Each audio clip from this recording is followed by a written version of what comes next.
So Mikko literally made it late. They were 5 seconds late from the start time of the Story of my life. stream. Yeah. I'm having some mic trouble. Just hold on a second. Let's see if that works out.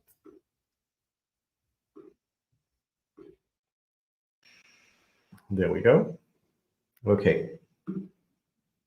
You've got the same, you're in the same place as I am. Just so happens. I don't see you around here. No, this is weird. Maybe we just have the same interior decorator. But yeah. That could be the case. So we're testing out a live stream for the first time. So we're kind of, working with the streaming platform. And this is currently live streamed to YouTube. And then I've set it up in such a way that we're going to record the original video individually for everybody to maybe make something out of it later on. And then in addition to that, the whole stream will also be recorded, both in StreamYard and in YouTube. And then we can worry about whether that needs to be public or not, maybe a little bit later. But the topic of today was reInvent. And we both were there, and we came back. Like my question for you, Mikko, is how did reInvent change you? Come again? How did reInvent change you? How are you different now from before you left? I'm even more excited about the AWS services and the community. That definitely changed a little bit. A little bit more tired after being there for a week. That was from that point of view, it was fun, but not challenging, but fun, but how should I say? Well, hard trip in a good way, but still. Yeah, it is tired. Too much content to summarize it. That's for sure. So this was I think my third time in reInvent, and Mikko's first one. So I'm kind of interested, Mikko, in what are your kind of key takeaways as a kind of a newbie? Like, what are there any mistakes that you made that you want to tell others not to make if they're planning on going next year, or any things that you kind of discovered over there? One of the first things you should do if you plan to go there 2024 is to really take a look into, if you're planning to attend some sessions, take a look at them as soon as they are announced, and go through the list, which is it's going to be a huge list. So hopefully you're going to use your browser instead of your mobile phone for that, and definitely go through the list and mark some interesting, maybe 1 or 2 sessions per day that you'd like to attend, and mark yourself as that you're going to attend that session. If you do that late, like I did, then basically all the seats have been taken, and okay, you can enter the sessions, but you have to queue in and really be there, let's say an hour or half an hour before the session starts, instead of just being there just like 10 minutes before it starts. So that's one really something I will do if I go there again. I will, one way or the other, I will have time to go through the session list beforehand. Yeah, that's something I didn't do, and it kind of it was a mistake. Yeah, kind of something that people. I mean, didn't ruin my trip, but still something I would do differently. This is a good topic. This is something that not all people understand. The way I approach it is that my time at the venue is limited, right? So now it was, what was it, 4 days, five, We five, arrived on each, Sunday and 4.5 left maybe. on Saturday morning. So basically, 5 days, and Friday didn't have that much going on, right? Yeah, it's like Friday morning, and then there's like on Monday there's nothing really happening because there's just the reruns and then the Monday Night Live. So I would say 4.5. Yep. But yeah, so it's But limited. 4.5 full days. Yeah. It depends what your regular workday is, but they are, if you want, they can be really long days. Yeah, but the thing is that it's still limited. My time there is limited, so I need to consider whether it's worthwhile to really consume a session in a very in a very uneconomic way, right? Because when you're going for, let's say that there's a 45-minute session, that's not going to take 45 minutes out of your calendar, because you need to queue up for the session half an hour before. Plus, then it takes a while for you to get out of there, depending, of course, on the popularity of the session. So it's more like an hour and a half Exactly. than 45 minutes. Plus the distances are quite large. Yeah, that's the other thing that, Yep. of course, I'm presuming that it's in the place where you were already. So then getting to the session is its own problem as well. Now, if you compare that to consuming that same session online on YouTube, where you can also jump over the bits that are not really that interesting, it's not really efficient, right? On the other hand, so what people do is then they take their laptops with them, so then they use that extra time for doing some work. But then that again results in you doing that work while the talk is actually happening. So then you're not paying attention to the talk. So then again, it doesn't make any sense to go there. So personally, I didn't go to any of I don't believe in multitasking. Yeah, it just doesn't work. Exactly. Right. So I didn't go into any of the talks at all. I watched the keynotes live from my hotel room because I needed my morning coffee. And then, except for the Peter DeSantis one, that one was in the evening, so we went there live.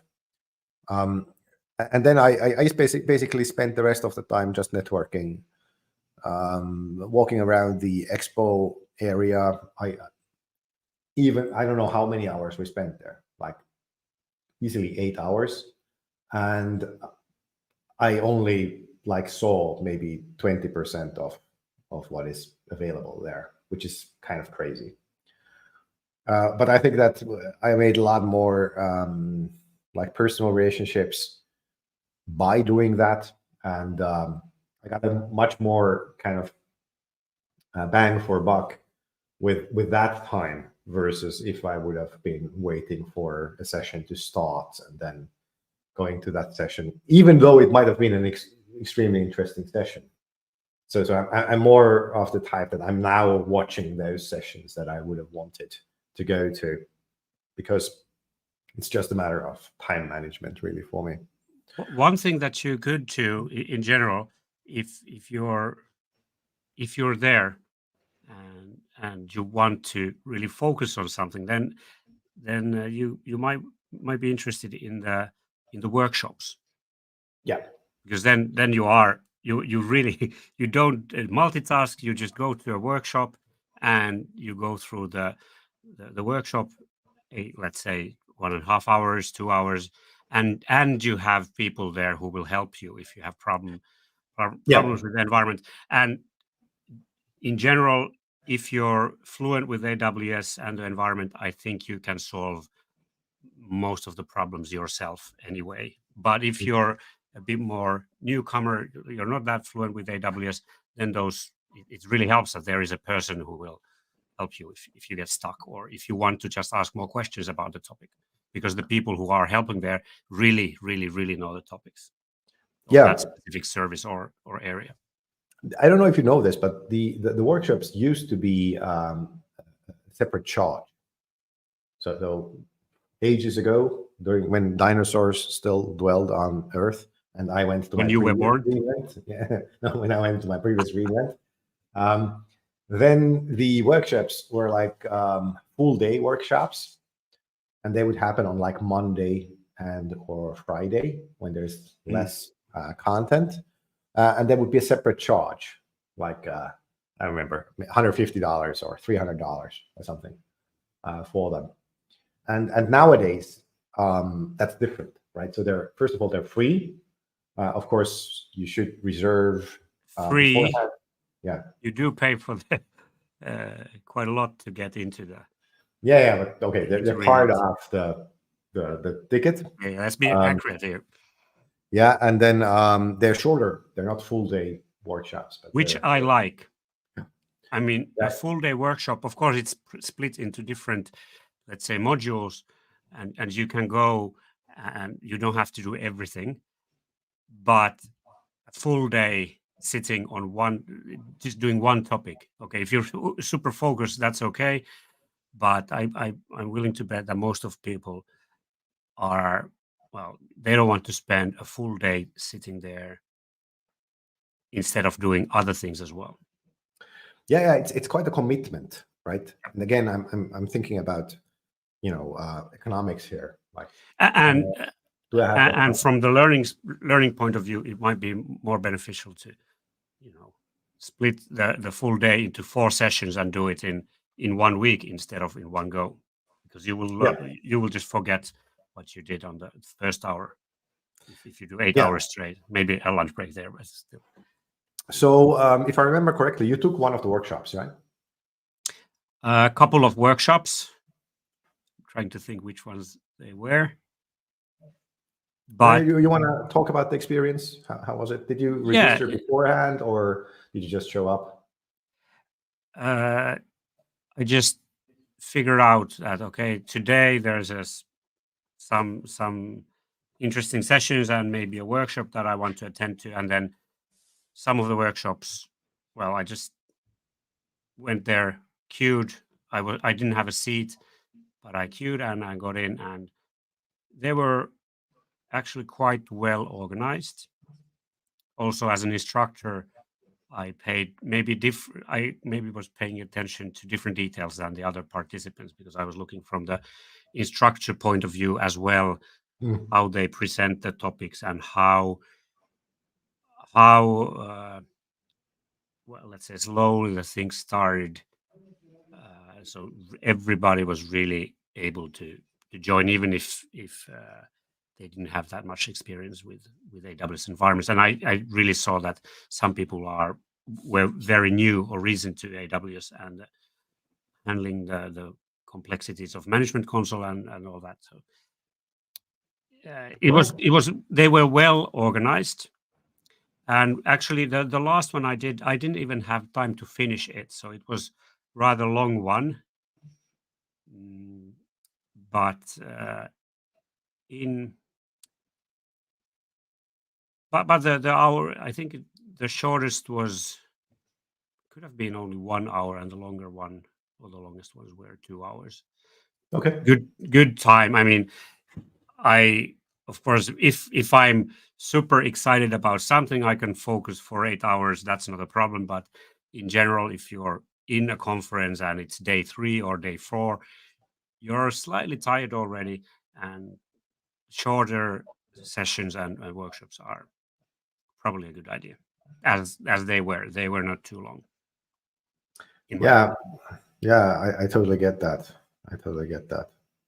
So maybe next time I'll take a look myself as well. If nothing else, then from the instructor point of view. Yeah, and it was possible to queue in. You didn't have to have a seat It was pre-registered. possible to queue in. Yeah, I didn't have. Maybe for one workshop, I was lucky enough to get a seat, and for the others, even though people do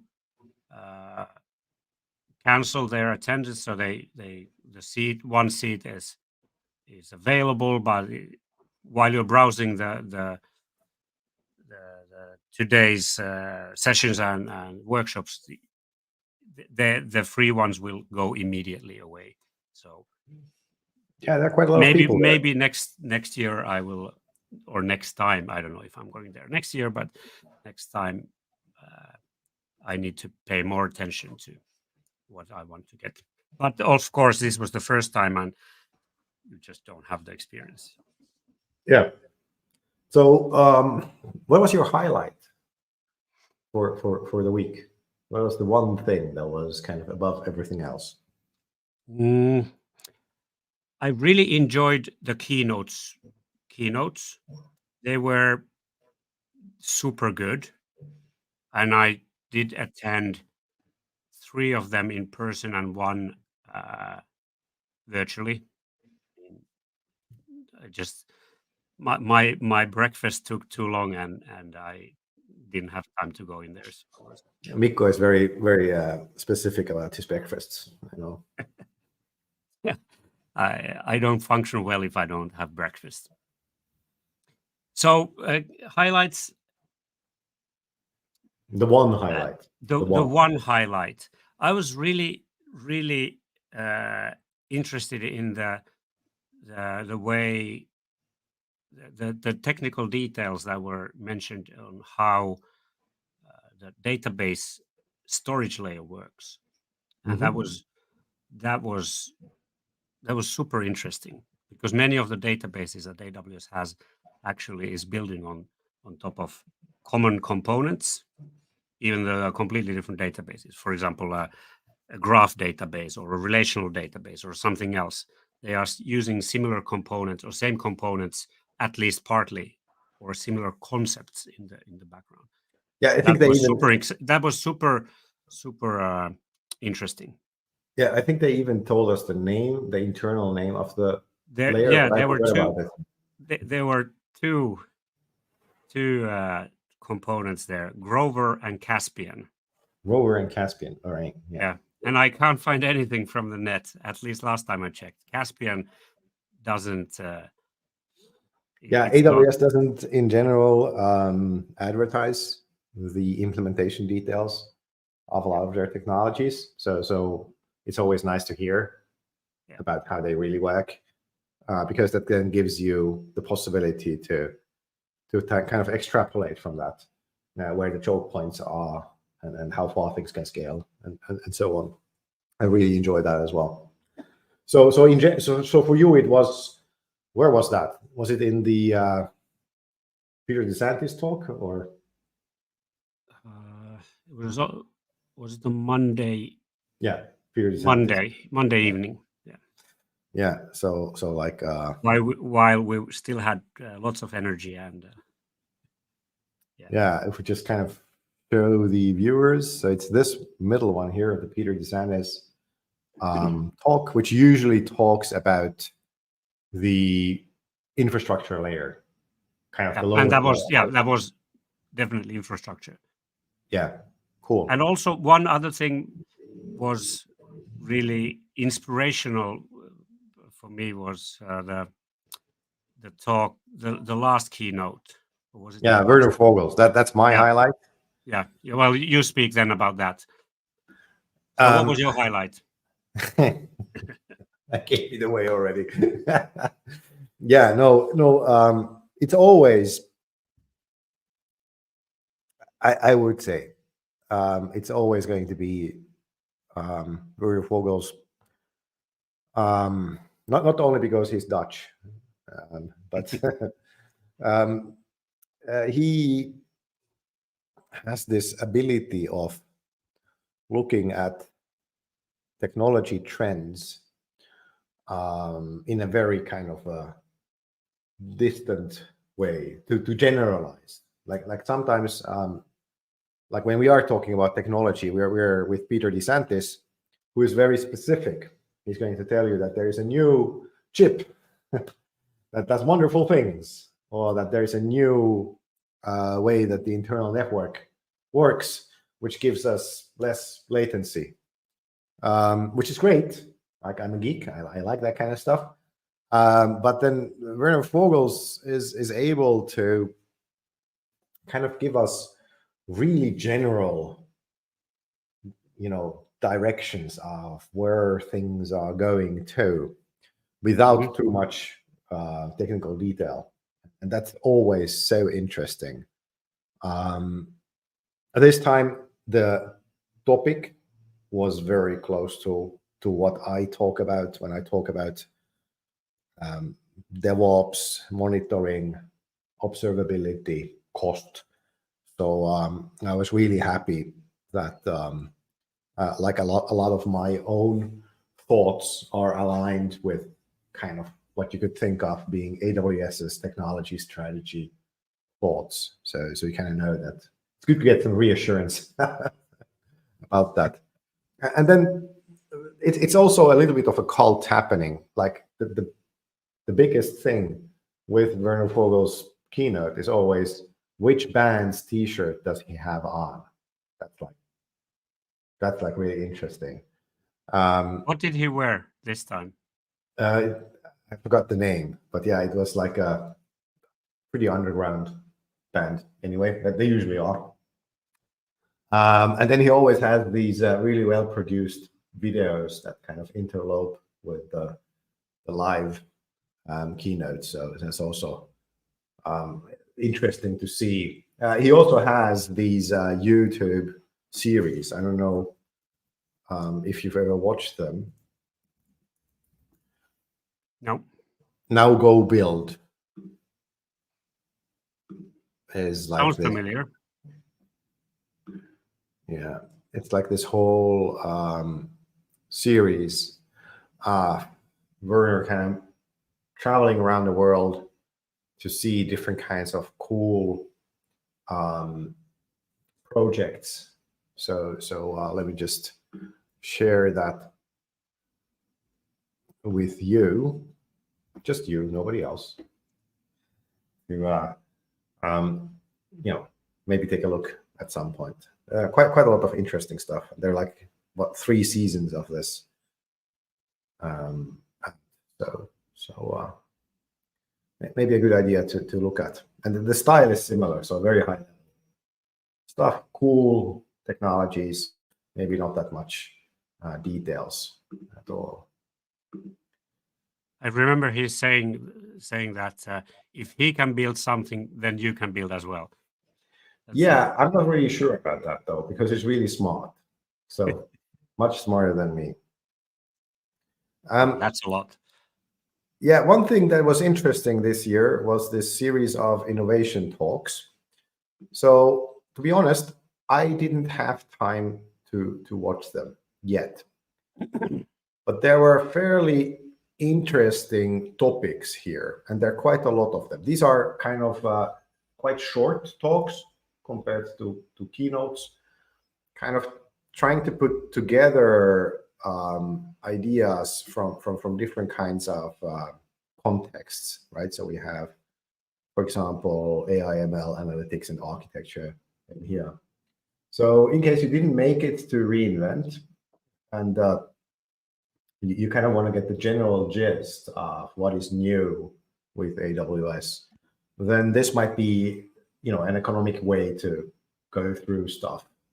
So find out what the generic, the big picture stuff is, and these are available for, all kinds of contexts. So pick and choose, the ones that interest you.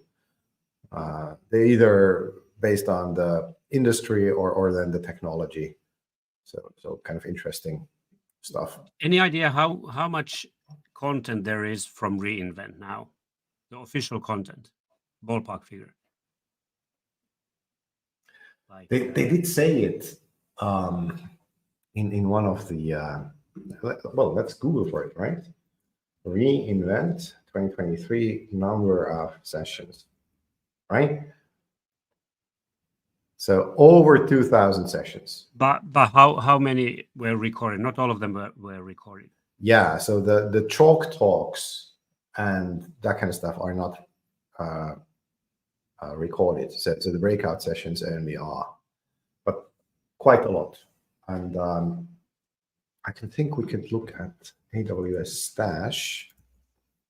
This is a indexing service for AWS related content. So if we go to YouTube, and then we set up a filter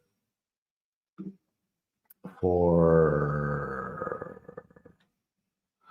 2023 and reinvent.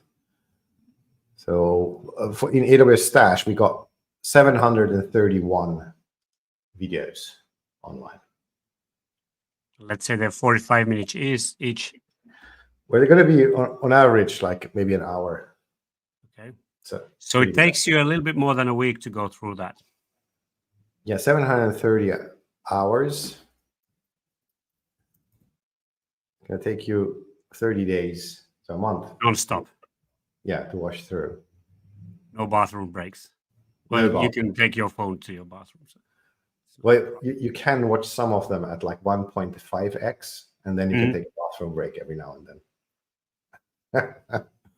And of course, we definitely you wouldn't be, to be honest, you wouldn't be interested in all of those. Some of them are more to more technical labeled people, and some of them are more business. Well, we as instructors, of business, course, we are required to watch them all. That comes with the job. That's nothing that we can do about it. Yeah, but in general, something about some of them. But in general, people wouldn't be that interested in every single session that there is. Yeah. But yeah, cool stuff. Because actually, for example, I did attend to one session that wasn't that interesting, well, two sessions. One of the first ones and one of the last ones that I attended, they weren't that good. I mean, technically, everything worked. One was a virtual one, and one was I was actually sitting there. But out of all the things I went to, then only two of them were not almost spot on. So that I would say the same thing would happen to anybody who goes there and just or just goes through the videos, that not all of them are exactly what you're looking for. Yep. Of course. Definitely. Any kind of announcements that were on your top list? Funny you should ask. How convenient. Announcements, yes. There were a lot of serverless options to the existing services. Yeah. Well, I don't know if I was surprised, but I was happy to hear about, because from my point of view, I've been developing software as a profession for about 25 years. And the longer I've been doing it, the less I want to do with the infrastructure, and I'm really shifting, and have been shifting towards using services as just services without having to actually understand every single technical detail, or I couldn't care less about running a database itself. It's really irrelevant from the software writing point, at least most of the time. And therefore, the serverless services are really interesting to me. It really solves the problem of having to, let's say, manage a database or a file system or something else, or cache. You wouldn't, and maybe you personally are not doing that, but someone else from your organization might be doing that. And from my point of view, well, it's not complete waste of time, but it's a little bit of waste of resources nowadays, especially if you are in the cloud already. Of course, if you're operating on-prem, then somebody has to operate those and run the databases and other services. But if you're in the cloud, then for quite a lot of use cases and scenarios, the serverless services work very well. And you get to focus on the important part, the core part. Your business is not about like running the database, but it's about the data and getting the data out from the database and you being able to push humongous amounts of data to the database per second. That's your business. Yeah, my kind of problem with this is that we're currently using the word serverless pretty liberally, right? So with serverless, I kind of traditionally presume that the service is going to be built per usage, right? So per transaction type of usage. But now we've seen quite a lot of serverless services where there is actually a minimum continuous charge, like Elasticache, for example. Like there is a Elasticache serverless option. However, there is a minimum charge per month, which makes sense, right? I was just going to say that it makes sense. It needs to be ready all the time because it's a cache. But then, you know, why does DynamoDB work in a truly serverless way? Right? Yeah, that's a good point. So maybe we do need to have two different names for the per transaction pricing product, and then the product where, okay, it's serverless from the point of view that we don't need to do any auto scaling or anything. It just kind of works, but there's going to be this kind of fixed sum, and it's actually quite a large sum. So it's so if you want to just try out the service and leave it running, then that can be costly. So what did you do that in our corporate account now? Of course, just to figure out how expensive it's going to be. Yeah, so we will be surprised by another big bill at the end of this month. Yeah, there are some databases running. Yeah, I ran or delivered 4 databases cores in a row, so hopefully everything is deleted now. Full disclosure. Usually we don't pay for AWS services. We have enough credits for it. Yeah. But Mikko sometimes gets a little bit excited and goes over what we have available. Just once. But one announcement was the Aurora Limitless database. That was interesting. Cool. Aurora has a serverless option already, or had a serverless option, but it was not able to scale the writing speed that well. I mean, it does scale. It does scale, but not without interruptions. There were some limits, and this is due to the fact that when you scale your database, you make it larger and larger. Then at some point you hit the limit of the physical hardware. Yeah. When you hit the bare metal server size limit, then that's the largest writer instance that you can have. Yeah. And Aurora Limitless database takes care of that. So it can so previously we had to do that manually, right? So we would be sharding the database manually. Yeah, and you've been doing that. We haven't been doing that, but DBAs and database designers have been doing that since we were not even born yet. Yeah, and then nowadays the capabilities of databases were so limited from just basically the hardware and speed point of view that you really had to partition your data. You really, really, really had to design the database tables and the collections of tables very, very well.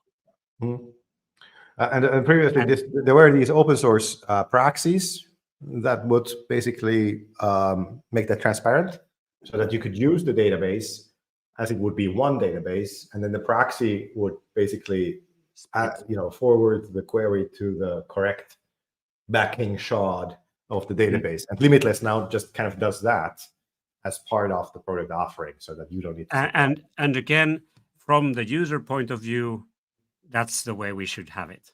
Yeah, it just works. Right. It just works, and we are not interested in, well, as a curious person, I am interested in what happens there behind the scenes.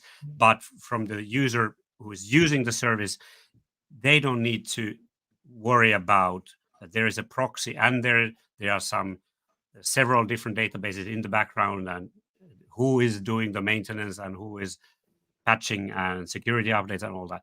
That's completely, how should I say? Well, nowadays it's stupid to pay attention to those details unless you really are running some super weird system, and then you have to know every single 0 and 1 that is flying around the system.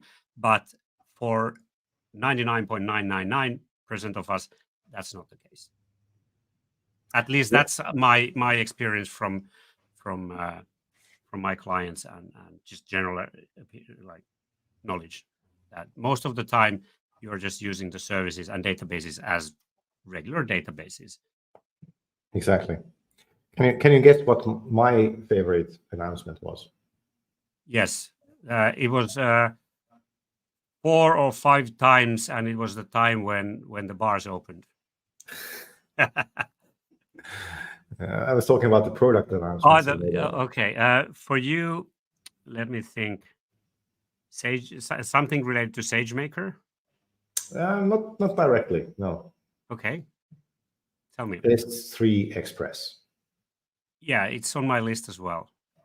So just having the kind of object storage that S3 is, but have low latency.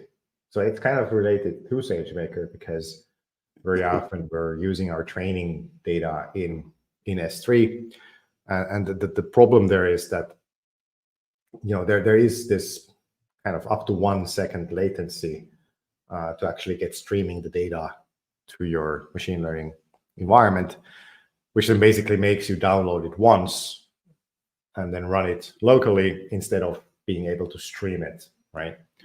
And now with S3 Express, I think we're actually able to change that into streaming, so we don't need to have any. And the full name is S3 Express One Zone. One Zone, yeah. That's kind of how we get that low latency, that we limit it to 1 AZ only. Yeah. And so there are, of course, limits there with the availability. Yeah. It's not meant for long-term storage. Yeah. So you think about would you move data to Express One Zone and then use it from there, and then delete because now we're moving it to an EBS drive, right? So, but like so let me ask you, because I was wondering about this, some use cases for this. Tell me now, if you think about it, the latency was single-digit millisecond, right? Yeah. Something in that order. And what's the latency for DynamoDB? Single-digit milliseconds. So what's the biggest difference there then? The size of the object. Size of the object with S3, 5 terabytes. Yeah, there might be a different number for Express. I haven't. Oh yeah, it could be something else, but probably a couple of orders of magnitude larger than with DynamoDB, which is 400 kilobytes. Yeah, exactly. And what else? What else is different? Most likely the charges are going to be the charges are different, and also how about with DynamoDB? It's a database, so you can do searches. And so how do you do searches in DynamoDB? Well, it's sorted, and you have the data is sorted, and you have it's sorted in S3 as well. Yeah. So my question is, DynamoDB, you can, let's say, fetch certain with certain parameters. You can very efficiently narrow down what you get back. But with Express One Zone, you know the key to the object, and that's it. It's the same thing with DynamoDB. You know the key to the object, and then you get access to it.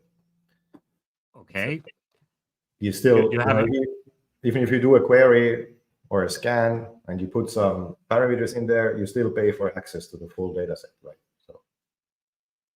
Yeah, well, definitely with scan you do.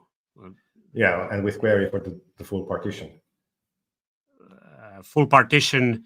Or whatever you let's say there is the sort key is a date, and you want only data from the last month. Yeah, but it's the same as you have the key itself. Okay, so you save listing the keys. But if you have 1,000 years worth of data and you're just asking for the data for a particular month, then you are not accessing the whole database, of course. Yeah, but then you would also only access that file in S3 Express. Exactly, but how did you actually try the Express One Zone already? No. So do you know if there are any is it just a different storage class, or do you have other ways There of are other accessing the changes. data? So it supports directories, for example. Yeah, so that was I saw the directory, but that was for other storage classes as well, or was it? No. There was something mentioned about that, because I was actually trying to clean my S3 buckets. There are lots of stuff. Well, actually, not that many. I have lots of photographs there, and that's the bulk of my credit usage comes from the photographs. But I saw the directory mentioned there as a new thing, so I'll just have to go back and see what that is. Yeah. I was trying to quickly peek at it, but it's asking for my MFA key, and my phone is Yeah. right here. But like shortly, it's expensive storage, less expensive than EBS, and then it's fairly low access costs. So it should work very nicely. And this also gives you a little bit more throughput. Maybe another use case instead of just machine learning would be like video or media transcoding. That's kind of one of the problems that we have.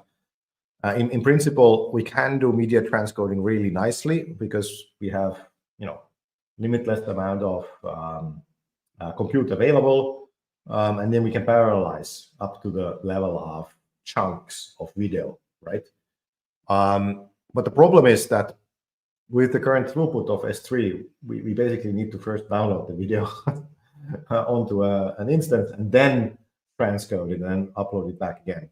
So this could change with S3 Express, so that we could actually stream both incoming and outgoing video and then only do the compute in the compute instance. So only do the transcoding. That could really help with a lot of use cases in the media space as well. Because right now we need to get EC2 instances that have EBS disks that need to be fairly fast, because otherwise the GPU is just waiting for data to arrive, and that's not efficient at all. So let's think about the future here. In the future, so now we have different kinds of storage classes for S3. We have EBS drives, volumes with the different capabilities. So what happens in the future? If you think of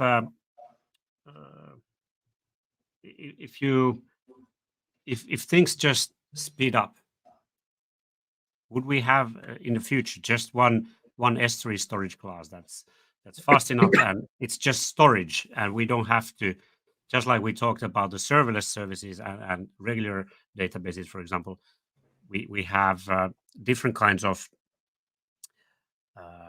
implementations, and we sometimes have to choose between the implementations to get the most appropriate one for our task. And serverless kind of hides that away. But would the storage go that way too, in general? So we just have storage. The problem kind of is that EBS is block storage, and then there's going to be a file system running on top of that, and S3 is object storage. So let's split that into two. Would we just have EBS storage, so block storage and object storage, and that's it? Well, we need something in between. Well, actually, there were some changes to S3 that now allow kind of a directory-based access. I think that's what you thought. So what's the concept with directories and S3 now? No, it's not directories in S3. It's directories in your identity provider. So if you have like an organization that has user groups, and now what you can do with different directories here. Yeah. So if you have a directory of users, now you can map prefixes in S3 with those users and kind of give them permissions. So it's kind of a third way to give permissions into S3, because we know that we can't use ACLs because they're metadata on the objects, so they're difficult to control. And then with IAM, we have the problem of 20K maximum policy documents, so we can't do very granular access.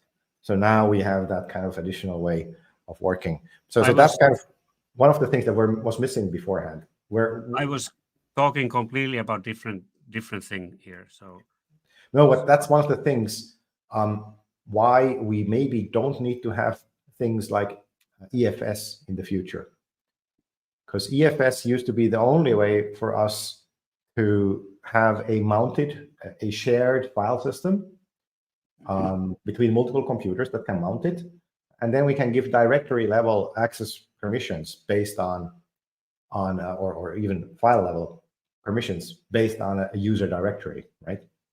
And now you're talking about two different directories. Yeah, I am. Directory in the file system and the directory user directory. User directory. So that was confused. I was So S3 didn't used to have that, but now that S3 has that, then maybe we don't need EFS anymore.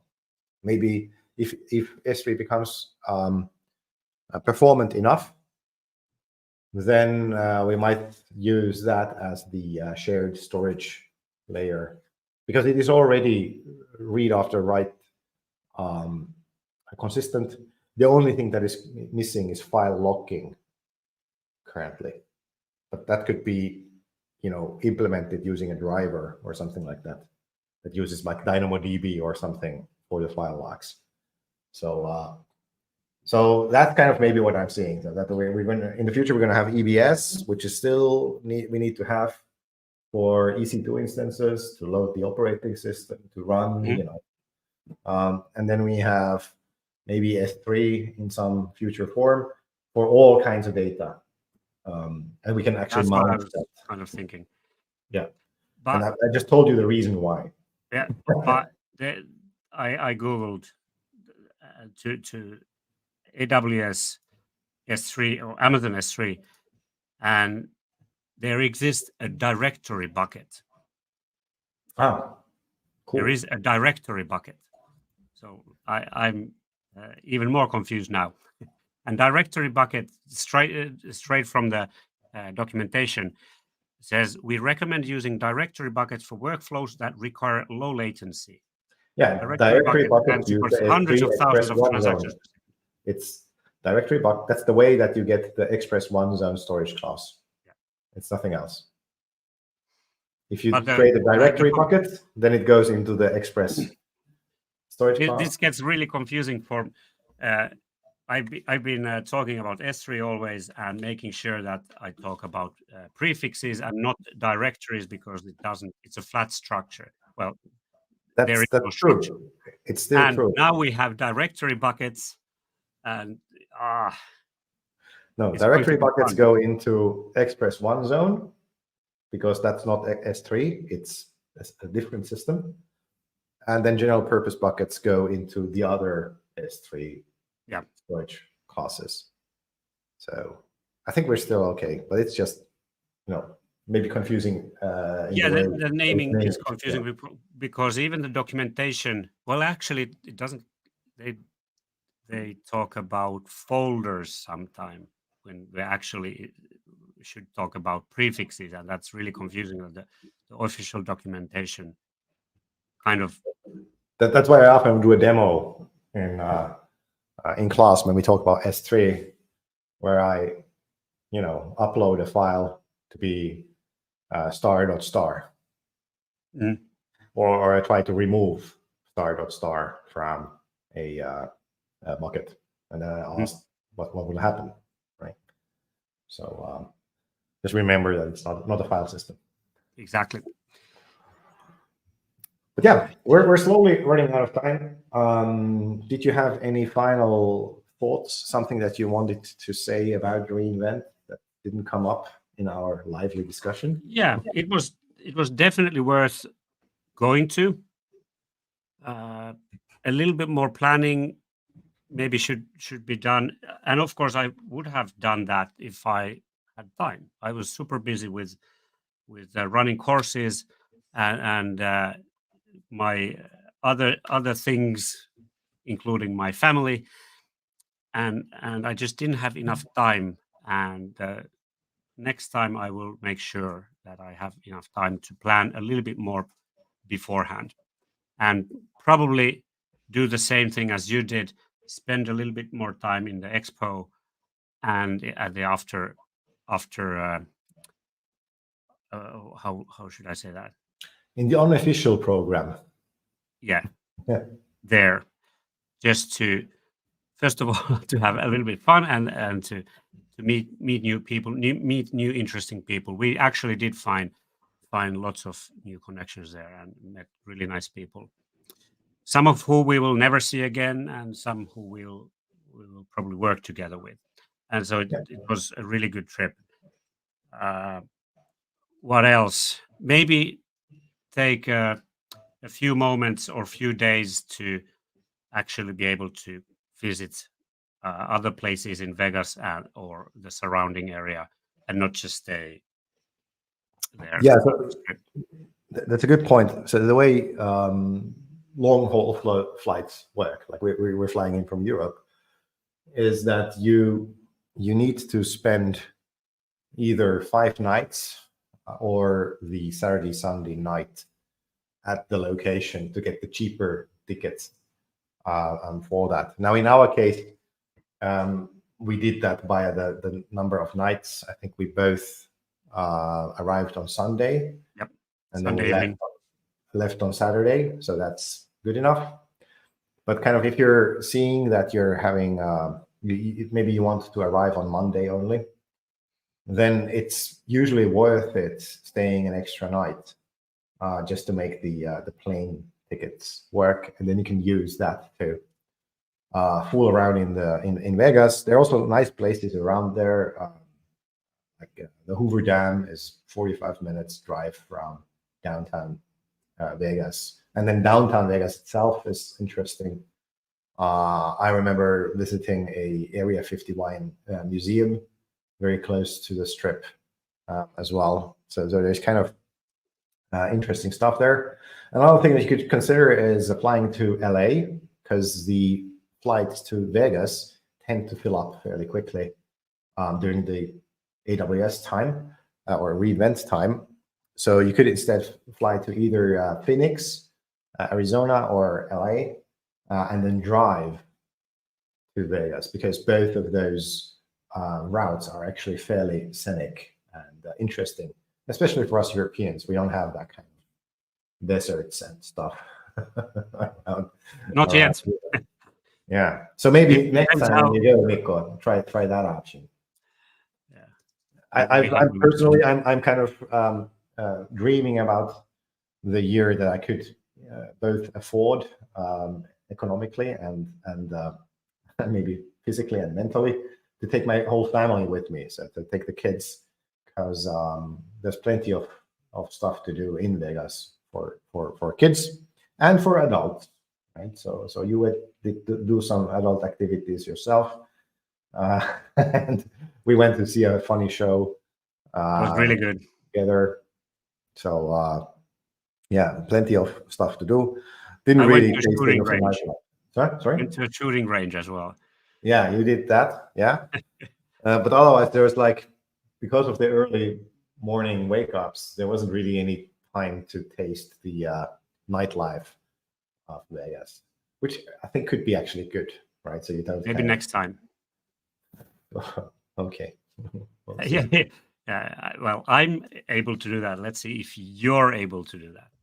I'm not. No, I like my sleep too much. Right. We all do. Should we call it a wrap, or did you have Let's see. I have a list of things that we didn't cover. We will probably Let's do another one. do another one here, but okay. One thing that was almost every presentation was talking about AI. Yeah, Gen AI. in one way or the other. A bit too much, maybe even. So, it was the same in Google Next. It is a little bit annoying, actually. yeah, a little bit of annoying thing. Not trying to say that it's not coming. It is here already, but it definitely is some sort of a buzzword that All right, maybe one way or the other. It seems that everybody wanted to at least once mention AI. Yeah, maybe we should have a separate session on Gen AI. Like, what does it really mean?